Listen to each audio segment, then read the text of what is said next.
안녕하세요. 2026년 쉬었다 가는 교회 단기 선교를 함께한 김미경입니다.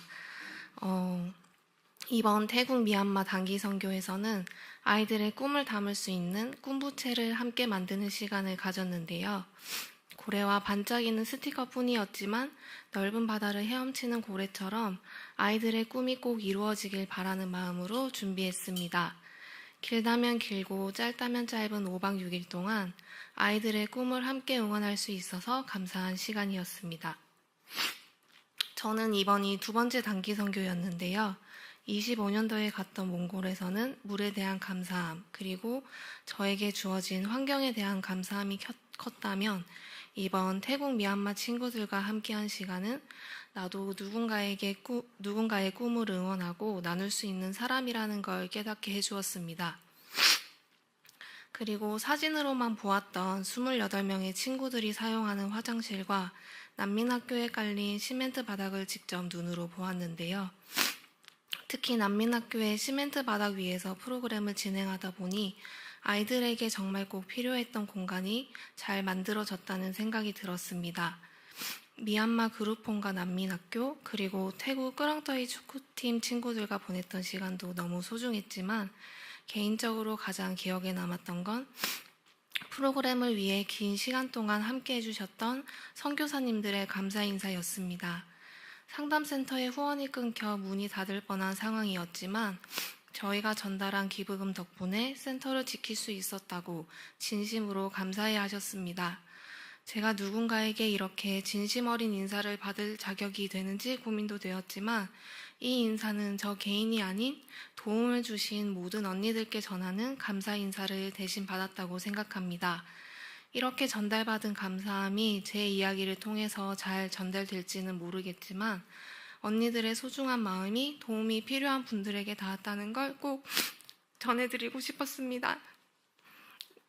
그리고 한 친구에게 받은 선물도 오래 기억에 남을 것 같습니다. 예상하지 못했던 선물이라 정말 고마웠고 무엇보다 그 안에 담긴 마음이 느껴져 더 감사했습니다.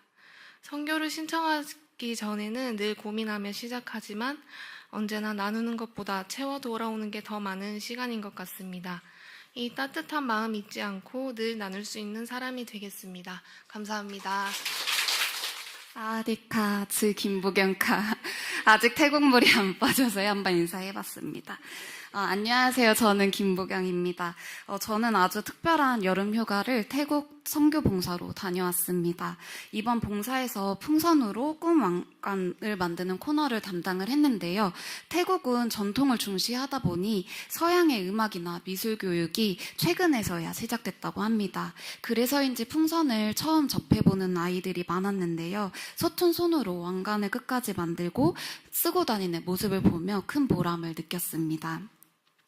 우리 재단에서 후원하는 여러 현장을 방문했는데요. 가장 기억에 남는 곳은 마약마을로 불리는 끄렁떠이였습니다. 좁은 쪽방이 밀집해 있는 판자촌에 약 9만 명의 사람들이 살아가고 있었습니다. 마약 중독과 빈곤으로 슬럼화된 이곳은 국가의 지원조차 끊기고 방치된 지역입니다. 이런 환경에서 아이들이 어떤 꿈을 꾸며 자라날 수 있었을까요? 실제로 만난 아이들의 집중력이 유난히 짧고 산만하게 느껴져서 좀 더욱 안타까웠습니다. 그런데 이곳에 학교 축구팀이 결성되고 우리 재단의 후원으로 축구 유니폼을 갖춰 입으면서 작은 변화가 시작되고 있었습니다. 아이들은 자신이 속한 축구팀에 대한 자부심을 갖게 되었고 마을 사람들은 아이들을 향한 관심, 응원도 높아지고 있었습니다. 무엇보다 놀라웠던 것은 절망적인 환경 속에서도 복음이 전해지고 찬송과 기도하는 사람들이 늘어나고 있다는 사실이었습니다. 혈유병으로 걷지 못하는 한 주민을 만났는데 낙심할 수밖에 없는 상황에서도 기쁨과 감사가 흘러넘치고 직접 필사한 성경까지 보여주셨습니다. 선교 봉사 내내 어려운 여건 속에서도 이루어지는 수많은 크고 작은 변화와 희망을 목도하며 어떻게 이런 변화가 가능할까라는 생각이 들었습니다. 그리고 그 답은 결국 사랑에 있지 않나 이런 생각을 했습니다. 타국에 건너가 앞서가서 가장 약자를 위해서 헌신하시는 선교사님들, 현장에서 일하시는 직원분들과 선생님들, 그리고 땀 흘려 번 귀한 돈으로 후원해 주시는 우리 RS 언니들까지 서로 한 번도 만나지 못한 사람들이 사랑으로 연결되어 있다고 생각이 들었습니다. 우리의 후원금이 학교의 바닥이 되고 깨끗한 화장실이 되고 젠더 폭력과 미혼모들에게 치유와 회복의 쉼터가 되어주고 있었습니다. 보통 여행을 다녀오면 관광지의 풍경은 쉽게 잊혀지기 마련입니다. 하지만 저에게 태국은 수백 명의 아이들의 반짝이는 눈동자로 오래 기억이 될 것 같습니다. 이곳에서 저는 사랑의 힘을 배웠고 저 역시 받은 사랑을 또 다른 누군가에게 전하는 사람이 되겠다고 다짐했습니다. 귀한 기회 주셔서 감사합니다. 안녕하세요. 앞에 서니까 되게 떨리네요. 태국 미얀마 선교를 다녀온 이소연입니다. 몽골에 이어서 두 번째로 참여한 선교였는데요. 사실 긴 이동거리로 쉽지 않은 여정이었지만 아이들의 상기된 얼굴을 마주한 순간 절로 미소가 지어지며 피로가 싹 사라지는 건 장소를 불문하고 같았습니다. 저는 꿈가방 만들기를 담당했습니다. 에코백에 나무 모양 스텐실을 올리고 색색의 잉크를 묻혀 나만의 꿈나무가 그려진 가방을 만드는 코너입니다.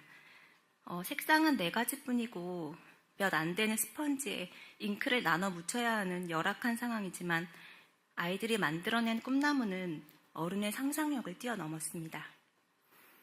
이번 선교는 난민에 대해 눈을 뜨게 해준 계기가 되었습니다. 우리에겐 조금 멀게 느껴지는 난민이라는 단어가 그곳에서는 이동의 제한, 직업의 제한 등 삶의 족쇄가 되어 있었습니다. 살기 위해 국경을 넘었지만 불법 체류자가 된 현실 역시 녹록지 않았습니다. 밖보다 더운 실내에서 선풍기 하나로 버텨내면서도 불평 한마디 없는 아이들. 덥다는 불평은 저 혼자 했던 것 같습니다. 나무로 듬성듬성 엮은 벽과 불안한 지붕 아래 교실이지만 단정하게 교복을 입고 반짝이는 눈으로 공부하는 아이들. 그리고 아이들의 미래를 위해 노력하는 어른들의 모습에서 지금 가진 것에 대한 감사가 저절로 부풀어 올랐습니다. 저희를 반기는 아이들의 노래와 율동엔 눈물이 찔끔 나기도 했고요. 가장 눈에 밟힌 곳은 태국의 미혼모 센터였습니다. 엄마와 아기가 6개월간 머물 수 있는 곳인데 봉사하고 있는 베이비박스가 생각나 더 마음이 갔던 것 같습니다. 에덴이라는 이름의 3개월 된 아이가 엄마와 함께 있었는데요. 자립을 위해 노력하는 엄마의 마음을 아는지 품 안에서 방긋방긋 웃던 모습이 눈에 선합니다. 아이 엄마가 직접 만들어 선물한 양 모양 코스터는 모두의 마음을 순식간에 사로잡았습니다. 어떻게 하면 모자를 도울 수 있을까? 얕은 지식으로 고민하고 있는 제가 신기하게 느껴졌습니다. 널찍한 2층짜리 건물에 잘 정돈된 센터 건물을 언제까지 사용할 수 있을지 모른다는 말씀이 들었습니다. 선한 일을 하는 곳인 만큼 분명 채워주시고 이끌어주실 것이라 믿지만 많은 기도와 응원 부탁드리겠습니다. 누군가를 도우면 나는 도움받은 사람이 느낀 기쁨 그 이상을 선물 받습니다. 두 손 버겁게 받은 커다란 기쁨을 이곳에 모인 모든 교우님들께서도 받아가셨으면 좋겠습니다. 다음 선교에도 많은 교우님들의 참여 기다리겠습니다. 감사합니다. 안녕하세요. 이번 단기 선교를 다녀온 정다인입니다. 저는 아이들이 이루고 싶은 꿈을 그림으로 표현하는 꿈카드 코너를 맡았습니다. 준비하는 내내 아이들이 자기 꿈을 떠올리고 표현하는 걸 어려워하진 않을까 걱정이 많았습니다. 그런데 태국으로 가는 비행기에서 읽은 책에서 이런 구절을 만났습니다. 꿈 같은 거 없다며 미간을 찌푸리던 사람도 자꾸 캐물으면 결국 숨겨둔 이야기를 꺼낸다. 마치 제가 만날 아이들을 미리 알려주는 것 같았습니다. 정말 그랬거든요. 처음에는 어색해하며 적지 못했던 아이들도 몇 번 물어보면 결국 고민 끝에 자신의 꿈을 꺼내 진지하게 적고 즐겁게 그려나갔습니다. 걱정과 달리 꿈이 없다는 친구는 한 명도 없었습니다. 그 모습을 보며 생각했습니다. 아이들에게 꿈이 없던 게 아니라 그런 환경 속에서 꿈을 품는다는 것 자체를 감히 희망하지 못했던 건 아니었을까 하고요. 마지막 날 끄렁떠이 마약마을 학교에서는 조금 힘들었습니다. 아이들이 집중하지 못해 처음엔 멘붕에 가까운 시간을 보냈는데요. 그런데 오후에 아이들이 사는 마을을 직접 보고 나서 낮에 느꼈던 답답함이 부끄러워질 만큼 미안한 마음이 밀려왔습니다. 미얀마 난민분들에게는 난민이라는 신분의 제약이 발목을 잡았다면 태국 아이들에게는 그런 제약은 없어도 마약마을이라는 환경 속에서 희망을 품는다는 것 자체가 낯선 일인 것처럼 느껴졌습니다. 그동안 보고를 통해 태국 끄렁떠이 마을과 미얀마 난민분들의 상황을 접했지만 직접 마주한 환경은 사진으로만 볼 때와는 달랐습니다. 화장실을 선뜻 쓸 자신이 없어 참고 또 내가 이곳에서 태어났다면 하며 안도하는 제 모습이 부끄러웠습니다. 저는 잠깐의 불편함도 힘들어했는데 이곳의 아이들은 그런 환경을 매일 살아내고 있었습니다. 색연필을 돌려 쓰는 방법조차 몰랐던 아이들도 있었습니다. 좋아하는 색으로 편하게 꾸며보라 했지만 선뜻 시작하지 못하는 모습에 혹시 하기 싫은가 생각했는데 이런 걸 해본 적이 없어서 어떻게 해야 할지 모른다는 답변을 들었습니다. 저에겐 너무나 당연했던 것들인데 모든 걸 제 입장에서만 생각했구나 싶어 반성이 되었습니다. 여전히 소중하게 꿈을 그리던 아이들의 표정이 선명하게 떠오릅니다.